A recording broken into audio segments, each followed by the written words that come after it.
Hi, today I'm going to talk about dysgraphia, what it is, how it's affected me, and the things that have helped.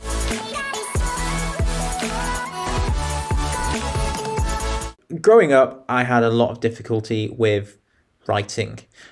People didn't really realize this, or nobody brought it up, but it caused me significant problems. I never received a diagnosis of this. I still don't have a diagnosis. I don't even know how to get one. But I do know I'm surrounded by adaptations. So dysgraphia, as far as I understand it, is to do with writing. It's holding on to a pencil and drawing and writing. So for me, from a very young age, I really struggle with that. I struggle with that because to hold on to something like a pencil is very difficult for me. You know, you've got to hold on to it very, very finely in the hand, and that's very fine motor skills, those muscles. And so often I would exert too much pressure, and that would cause my hand to really, really hurt. Okay, and you know, growing up, I'm 30 now, you'd get dismissed. You know, just keep on going, keep on trying. Rote learning, write. You're not very neat, write more, which is the worst thing for me anyway. In exams, the hand would ache so much. It would take so long to do exams. I'd be in pain the entire time. It would affect my concentration massively. It's a shame. So I've tried many things as I've gone through this journey. From a young age, I avoided biros. Biros are slippy and all over the page, which required more force to write neatly and accurately. So I would use pencils. Because you can finely control the point at the end of the pencil, the traction on the paper, the feel. Teachers did not like that. They would get me to rewrite things with pen all the time, which meant even more pain. And the problem is, it takes me a lot longer to write because the more I write, the less neat, the more scribbly, the more letters I miss out of words. Any word I write that ends in ing, if I've written for like a few lines, eventually just comes a squiggly line at the end. Because it's just my hands. It takes a lot of effort to keep them doing the fine movements, and I can do that if I write slowly, and I cannot do it if I'm writing fast. And the problem is as well, writing slowly, I'm going to use a lot more force to keep that fine control, which is going to cause my hand to ache. So I tried a lot of different pencils. I've got 6Hs, 5Hs, 4Hs. What's the one I eventually settled for? This is a little device that if your pencil gets too short, again, if a pencil's too short, I can't grip onto it too well anymore. Like that. Any pencil that, you know, is that size. So let's see an unsharpened pencil. Not much difference, but it gets to that size, can't use it anymore. Which is very wasteful of pencils. It's a shame. So I think this is a 2H. It's a 3H. So 3H is the pencil I eventually decided on because it's got the right amount of traction for me to write the neatest. And across time, I'll retry them all. I'll retry all sorts of different pencils to see what the difference is, because some are scratchier, some are smoother. 3H is what works for me. But again, it doesn't have to get very short for it to become unusable. And the reason why is because if I'm holding it there or something, I've got to have enough for it to go across here and the counterweight, and it sounds like I'm making this up. But yeah, so I found out in adulthood, in fact, only just a year ago, that you can get little things like this. There's nicer looking ones that you add on. And you just turn it around and tighten it. And then that extends the weight. And in fact, some of these can be heavier and you can add weights to them. Some people, they may help the little grips on the end because then that's something to wrap the fingers around, provide a bit of padding, maybe widen the pencil. Another thing I tried was these kind of pencils. You see there's these holes on them which you can align your fingers so that you're holding it in the right way. I think what I discovered when I tried this kind of pencil is the way I actually hold a pencil is different than the way you're meant to. So I've gone around and went to tons of friends, how do you hold a pencil? And then I've got them to hold one of these. And I found out that a lot of people I'm surrounded by also don't use pencils in the way you're meant to, whatever that means. But for some people, perhaps this will help. The problem is as it gets sharpened, the holes are going to move. So where your fingers are held is going to be different. So that's going to make things more complicated. These are also triangular. So maybe a different shape pencil would be helpful. As for pens, biros, too slippy for me. So I use pens that have a bit more traction. So this is a Uniball I Micro. And I can't remember how fine it is. Is it 0 point something? I think there's 0.1, there's 0.2, there's 0.25, there's all sorts of different ones. I just know I buy the same one every time. And it comes in colours, and it's got a very fine tip, so it's very traction-y on paper, which again, it gives me that feedback I need to write as neat as possible.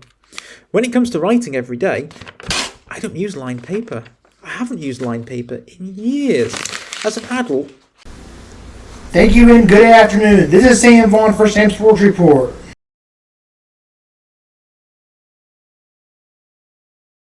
Today we're going to talk about Balance Program in Kansas City, Brain Balance Achievement Center, helping children with learning disabilities through integrated approaches. Learning disorders affect 1 in 5 people in the United States.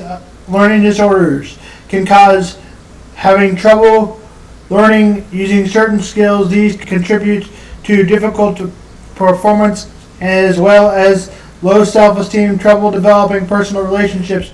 Brain Balance Achievement Kansas City can help children with these disorders. Integrated drug-free approach. As many as 1 in 5 people across the United States learning disorders can cause trouble learning. These can contribute to difficult and academic performance as well as low self-esteem and interpersonal relationships. To go over some of these disabilities, dyslexia is a reading disability. Dysgraphia is a writing disability. Dyslexia is a reading. Dyslexia is can flow with dysgraphia. It's an advantage of learning disabilities to get a scribe, to go get help, to test the deadlines, like turn in your papers on time. Get those colleges accommodations, but you get double time, a reader, a scribe, a note taker. The one thing that I believe is how many kids don't take the accommodations and don't take advantage of it because they are embarrassed. If you have bad handwriting, there's no way that you're going to be able to do a short answer, or I won't. I usually have to type them. As we become acceptable, I am going to ask from you today, as we became acceptable of learning disabilities, why is there a difference between a brain being made that way or being gay? I have a learning disability. They're both. Sometimes people have to say it out loud to feel good about their answer on the test. Be a scribe. The physical effort of getting the word on paper is often barrier of writing. Having kids say it out loud what they want to say and express, type out the words. Make it fun. Participating in handwriting can feel like a chore. Mixing things up, having kids trace the letters and shaving cream draw the way through the mazes. Question 3, try a graphic design organizer, a structured outline template that helps kids come up with ideas of organization and writing. Use a keyboard. It won't fix the messy handwriting, but using a keyboard allows kids to express themselves without worrying about forming letters or staying within the lines. Using grammar checks. You've heard the spell check these days. Many devices have free apps and tools kids can use to check the grammar. Some even suggest alternative words for kids if they are stuck. Those are the 5 quick tips. You heard of spelling and checking grammar? Use it, check it. And yes, even if you don't have a disability, use spell check. Learning disorders affect 1 in 5 people. Here are the signs and symptoms of the top disorders. Dyslexia, difficulty recognizing letters, learning letter sounds, and identifying rhyming words.